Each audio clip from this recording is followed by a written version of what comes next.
Hey guys, and welcome to another tutorial in Microsoft Flight Simulator 2020 in the Airbus A320 Neo.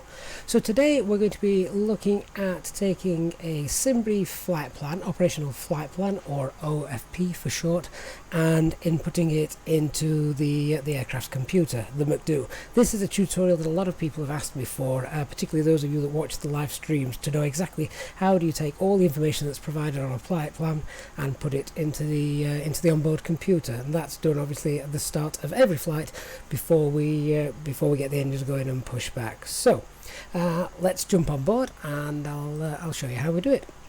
So we're currently sat on the ground at Miami International Airport, and we've got a SimBrief Flight Plan here which takes us to Seattle, which is you can see at the top of the flight plan, that's shown just here. So here's our flight number, here's our departure, and here's our destination. We've also got the times here, so that's -5 hours Zulu time, and that's -8 hours Zulu time. You don't need to know that for inputting the information, but that's just some extra information for you. The key thing as well is this flight plan is created using the Easyjet layout in SimBrief. So that's if the one you create looks a little bit different, that will be why. So this is an Easyjet one that I'll be using for today. So the first thing we need to do on the computer is go to the INIT page, and it's the INIT page just here where we need to put in our destination and our departure. So as I said, we're going from Miami, which is KMIA,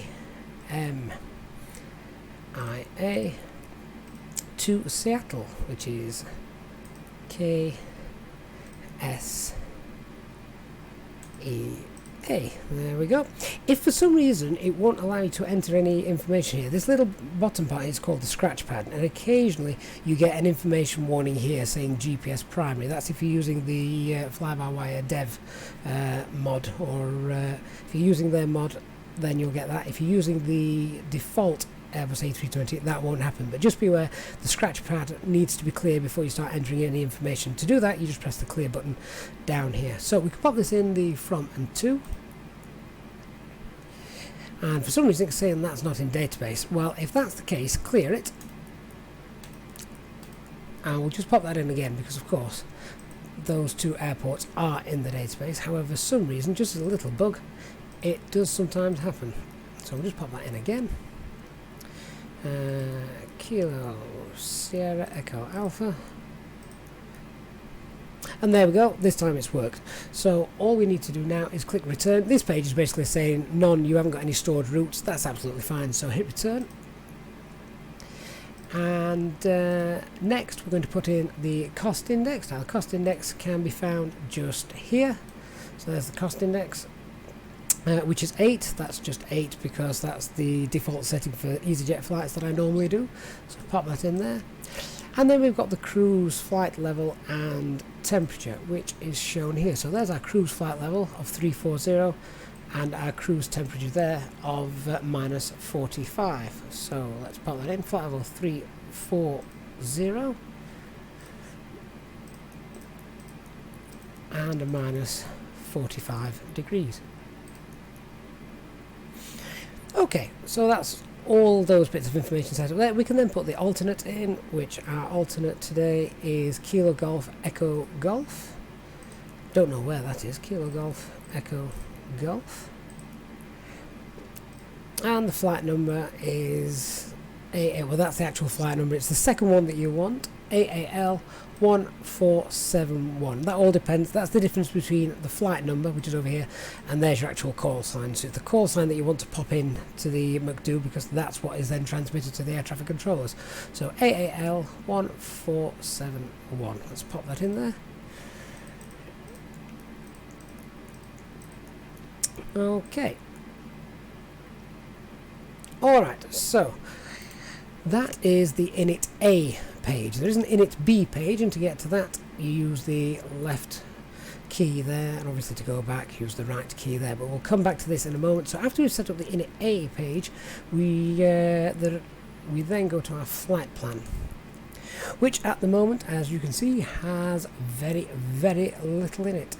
So we now need to populate that with the flight route, and the flight route is shown. I'm just going to make sure that you can see this. So if I just scroll down a little bit. Okay, so if you can see now the operational flight plan route, that is all of this. So we've got all these waypoints in here to pop in, which will be a distance of 2,429 miles. So if you're doing it properly, then what we're going to do is we're now going to put in all these waypoints and airways and things like that. You can cheat, however, just to speed things up, and that is if you, once you've created your flight plan in SimBrief, then you can save it.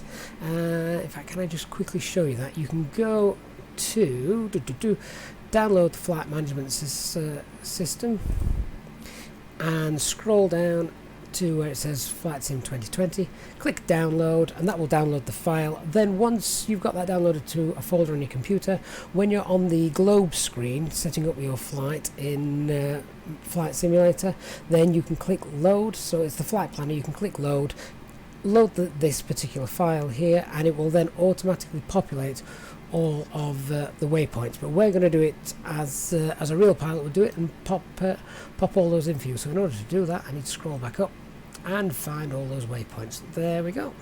So just check that you can see those as well. Yep, you can. Just move that over there. Good. Alright, so we're going to pop everything in that we can see just here.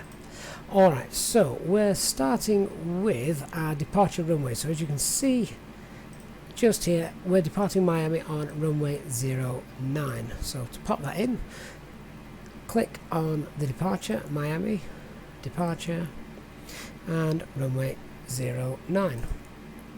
It then brings up the available standard instrument departures, and our standard instrument departure for today is the Winco 2 departure. So we need to scroll down, fly that. There it is, Winco 2, select that, and then we click insert.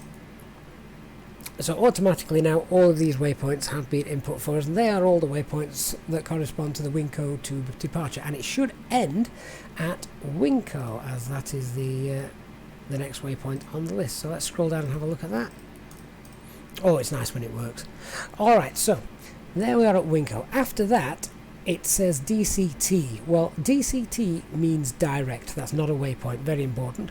So we're going from Winco to direct to Chiri, which is Charlie Hotel Romeo India. We'll pop that in there, and we then select here where it says next waypoint. So if we click that, it automatically then pops it in. If we scroll back down, we'll see that is just there. So after Winco, we've got Chiri. After that, we need to enter the next one, which is Smells. What a waypoint name, Smells. All right, spelt with the Z. So SMELZ.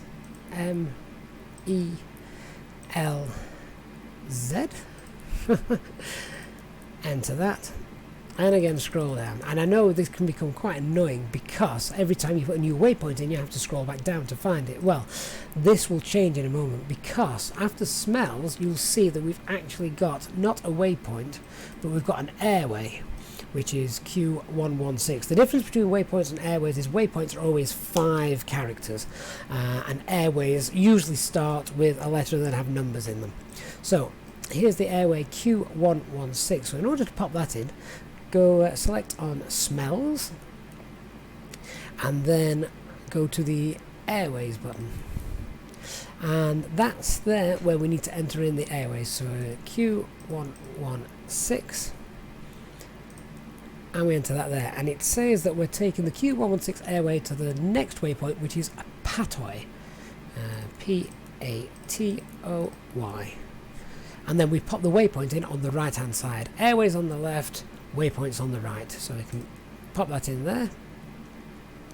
After Patoy, we're going direct to another waypoint. It's not an airway, so we need to insert that, and again we're scrolling all the way down to find that. So as you can see there, Patoy is part of the 116 airway just there. So after Patoy, you get the hang of this now. So after Patoy, it's direct to Georgia,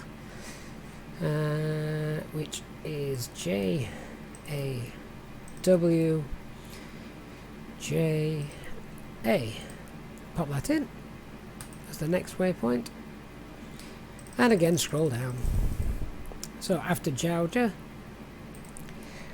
we're going direct to Cablo. Oh, missed that out. CABLO. Enter that waypoint, and again scroll down. After Cablo, we're going direct to, now you'll see after Cablo we go direct to a 3-letter waypoint. So that just means that it's a VOR and not a navigational waypoint. So it's a physical VOR. So India Golf Bravo. So after Cablo, select on that. India Golf Bravo. Pop that in there. It says duplicate names, however, there's only one there, so we'll have to select it. There we go. And after India Golf Bravo, pop that in, and we're going direct to another VOR because it's only 3 letters, RZC. RZC. And you'll notice as well that the waypoint at this point has got a flight level attached to it. Well, that's because if you go back right to the very start, it says we're going to be taking off and heading to flight level 340. Well, then halfway through this particular flight plan, it's telling you once we get to Romeo Zulu Charlie, that VOR, we need to climb then to flight level 360.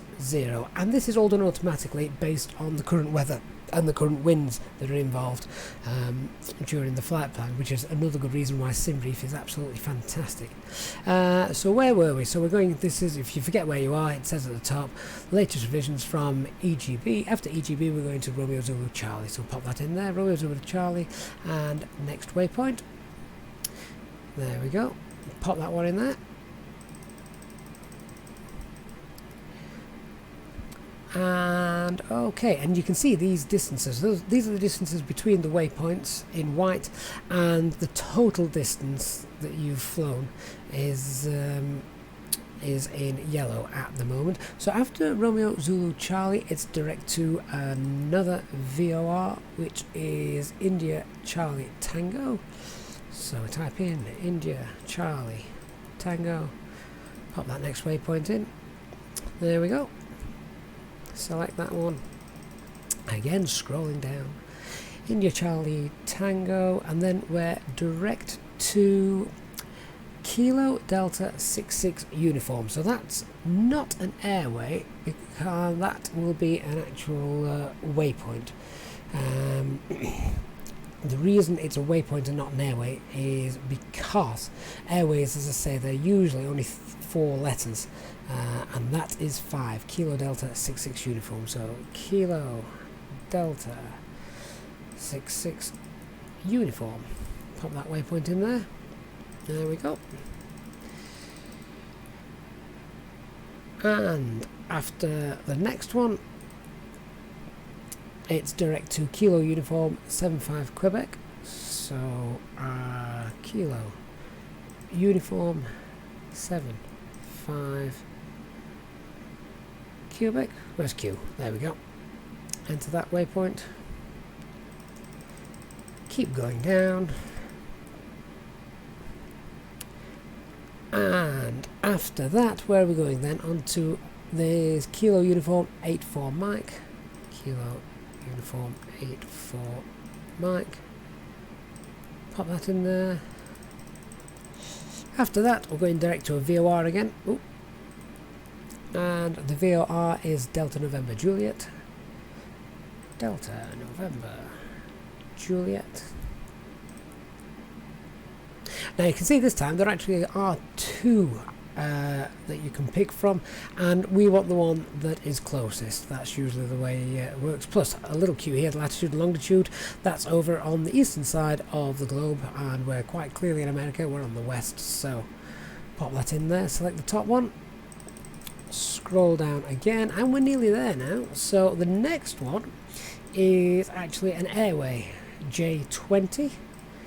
So where are we? So after Delta November Juliet, we're going back to the Airways page and typing in Juliet 20. There we go. And from Juliet 20 we then go to Papa Delta Tango. So we remain on this page for this. Papa Delta Tango. Pop that there. After Papa Delta Tango, we're then actually done with the airways, because then the next waypoint that you've got listed just here is not an airway, it's a star. Okay, and stars normally finish with stars and SIDs actually both normally finish with a number. So you can see the SID was the Winco 2 SID, and the star, which is also the point before your arrival code just there at Seattle, the star there finishes with the 4, so it's the Chins 4 arrival that's been planned for us today. So we can insert this, and then if we scroll all the way down, we're now all in green, and you can see that that is our flight plan for today. Now what we can do as well, to make sure that that is all correct, in fact let me just pop in the details for Seattle, which you wouldn't normally do at this point. You'd wait until you were a couple of hours away, or you could get the current ATIS to make sure that by the time we've got there it's still runway 16 left that we're going to be landing on, and it's still the Chins 4 arrival that is in use by air traffic control. But for now, just for tutorial purposes, we can pop that in. So we'd click on the destination here of Seattle, select the arrival, so ILS runway 16 left, and oh, there's the top one, look, Chins 4, so we can enter that. There we go.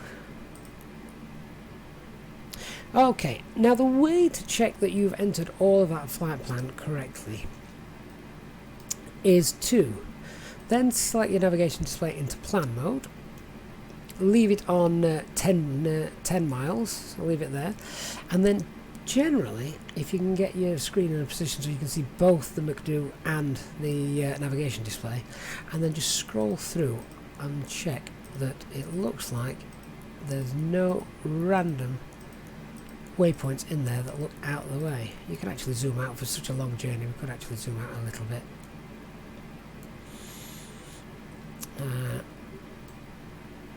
And keep on going, and this all looks to be absolutely fine. That's when we start to hit the star. There's the star, and there it is, which brings us all into Seattle. So that is perfect. We've got the flight plan in, and it all looks great on the navigation display. So that's something that you can do to check that you've got it all correct. If you need to, and you've popped a waypoint in that isn't correct, you simply press clear, select which waypoint you don't like, and then there's the right side key down here will confirm that for you.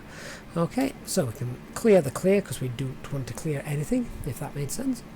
Alright, so we've now got the flight plan sorted, and we've got our INIT A page sorted. The next thing we need to do is have a look at our performance. Now, the performance page is basically at this point where we set the flex 2 temperature, the flaps setting, and the transition altitude, and we also get our V numbers. So in order to do that, we normally use flaps 1 for takeoff, so we can just pop this in here, flaps 1. So there we go. The flex temp takeoff, that is covered in a different tutorial, so I'll leave that for now, but if you want to check that out, I'll pop a link at the end of this in the video description to show you how to work out the flex 2, and also the trimmable horizontal stabilizer as well. Just note we're in America, so the transition altitude would be 18,000 feet. However, none of the information for this is actually shown on the SimBrief Flight Planner. So let's crack on. So if we now go back to the INIT page, and we're now going over to the INIT B page, which is just here, and you'll see we've got some information to fill out just here. Okay, so let me just check that you can see everything I'm about to show you. Yep, alright, so the first thing we're going to look at is we need to load the aircraft without any fuel, and that is so we get what's called our zero fuel center of gravity. And the way to do that, quite obviously, is to go to the weights page up here and slide your fuel counter right down to the bottom, so we've now got no fuel in there at all. And you can see that our payload for today is 18,720 kilograms. Okay, make sure you set to kilograms up here in Flight Sim, and what we're going to do is just move the slider till we get to as close as possible to 18,700. So let's call that 49% gives us, well, that gives us 18,617, so that's very close for now. But as you can see, the centre of gravity is out of limits. All of the weights for the baggage and the passengers at the moment is pushing the weight of the aircraft too far forward to be stable in flight. So what we need to do is we need to put more of that weight in the back. So that's very easy to do. I normally just move a couple of thousand kilos. So the way to do that is, instead of 4,608 there, we'll add 2,000 to that, so that's 6. And in order to keep it balanced, we need to then remove 2,000 from the forward baggage, and you can see now we've still got the same weight, 18,617, but it's just spread much more evenly, so we've got a good centre of gravity. This then shows now our centre of gravity with 0 fuel, and that'll be important in a minute. One thing to note, I know if you're looking on the flight plan, it actually says 18,720 for the payload, and I've only got 18,617. You can obviously go around and make these make that absolutely accurate, but normally what I try to do, particularly with the slider, is just get as close as possible, because I pressed the wrong key once and I added 66,000 kilograms by mistake, and instantly the simulator crashed because the landing gear collapsed. So, fun fact. So just to avoid that now, I just keep it as close as possible using the slider and changing 1 digit at a time in there. So our 0 fuel centre of gravity is 27.68, which rounded up is 27.7. Now, if you've got a pen and paper, please do make a note of that, 27.7 rounded up, because now what we're going to do is we're going to enter our fuel. So the fuel, which you'll find on this flight plan, is not the fuel that is listed here. It's actually, if we scroll down,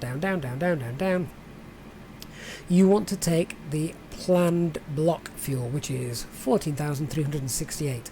So now we can pop that in there. And again, we just try and get as close as possible down here to that without messing about too much. So 14,600, so that's 14.2, add another percent to that, 14.4, that'll do actually, 14,466, that's close enough.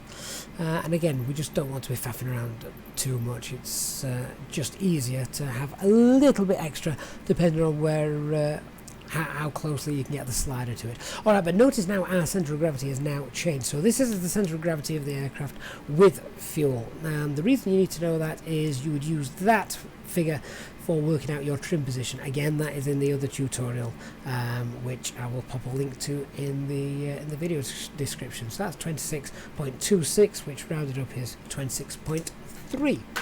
Okay, so let's get out of there. So now what we can see from our SimBrief Flight Plan is the 0 fuel weight of the aircraft, and it's important to note as well, if you're using SimBrief, you need to make sure that you're using an aircraft, or the Airbus A320 aircraft in SimBrief matches up weight-wise with the Airbus A320 in Flight Simulator. I will pop a link as well in the video description to download the Airbus A320 to your fleet in SimBrief, which matches up, so all these weights are accurate, as the default one in SimBrief doesn't match Microsoft Flight Simulator's Airbus 320, but I'll pop a link in there so you can download that. So the 0 fuel weight here is 59.7 if we're talking in tons, so 59,725, which in tons is 59.7, so that's what we pop in there. 0 fuel weight 59.7, and if you can remember, our 0 fuel weight centre of gravity, if you wrote it down, you can't go back and check it now without emptying the fuel tanks, because that is with fuel, not without fuel. So without fuel it was 27.7 when we rounded it up, 27.7, so we'll pop that in there. And there we are. Right, now it's asking for our block fuel, which we have loaded. If I have a quick look up here, so 14 point, well, it's either 14.4 or 14.5. I always go with the lower option, so it will be 14.4. 4 tons of fuel. 14.4, enter that into the block fuel.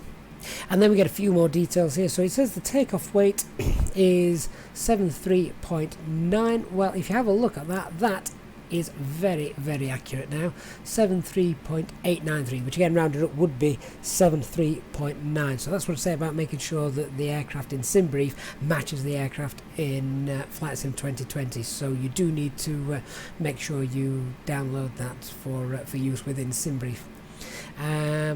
Right, so the last thing we need to pop in there then is the trip wind, and the trip wind is just here. That's basically looking at all the wind that you're going to encounter on your route given the current live weather situation, and so it takes into account the tailwinds, crosswinds, headwinds, etc. Does some magical jiggery pokery with maths and works out that we will have an overall headwind today of 36, so we can then pop that in literally as a H36.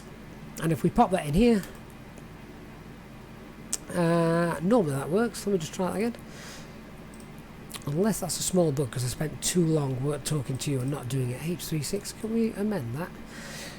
As it's a headwind, it's going against us, so sometimes you can pop in -36. Oh, that's a shame. Alright, so ordinarily that wouldn't happen. If you shouldn't get all these figures calculated until you've popped in the trip wind, but it seems you must have a limited time to pop in the trip wind before it makes these calculations. But alright, fair enough, so you know what to do now. Make sure you get that trip wind in there without messing around too much. Yeah, so that would normally go in there, literally typed in as a H36, and then all these fuel details are popped in automatically for you, as would happen in the real aircraft. And if you go to the fuel prediction screen, that's there. That's all there for you as well, and it's continuing to work out. It's just changed. So does that mean it's just updated? Oh look, there you go. It has just updated that. So it just took a little bit of time to compute. Again, that actually does happen in the real aircraft. However, you do see that when you pop it in, so I don't know why that didn't work just then. But there we go. That's that is pretty much it. There's nothing else on the SimBrief flight plan that we pop in. The only other thing I do now is go back to my MCDU menu, go back to the ATSU menu, and that is because we should have a nice company messages received. If you remember, we go back right to the start. We asked for the METAR at Kilo Mike Alpha India, which says station not available. Of course it isn't. That's because I spelled it wrong. It should be Kilo Mike India Alpha. However, once you've actually just show you this as well very quickly. If you go for a weather request, these two airports are automatically populated now because you put them in as our departure and destination. So now all you'd have to do is send the message and it will automatically come back with the weather for these two airports. Alright, so I think that's about it. I have got an advanced planning for the MCDU tutorial, which goes through working out some of these figures as well, and that's working out your trim setting, your flex temp, things like that. The other video really does take you through that in a bit more detail. One thing you need to do once you have set all those, however, is double click these V speeds, because once you put all the weights in, you can see now how it is recalculating them. And that just sets your V1, your rotation speed, and your V2 speed. Alright guys, so thank you very much for watching. Any questions, please do ask and leave a comment, and I'll get back to you with hopefully with an answer. But hopefully that's explained to you how you take in all the details from a SimBrief flight plan and pop it into your MCDU ready for your flight. Thanks for watching guys. Please hit the subscribe channel for notifications of the live streams that we're doing, and of course more tutorials and new content to come. Any questions, leave me a comment, and as I said, I'll get back to you. Thanks for watching. Goodbye.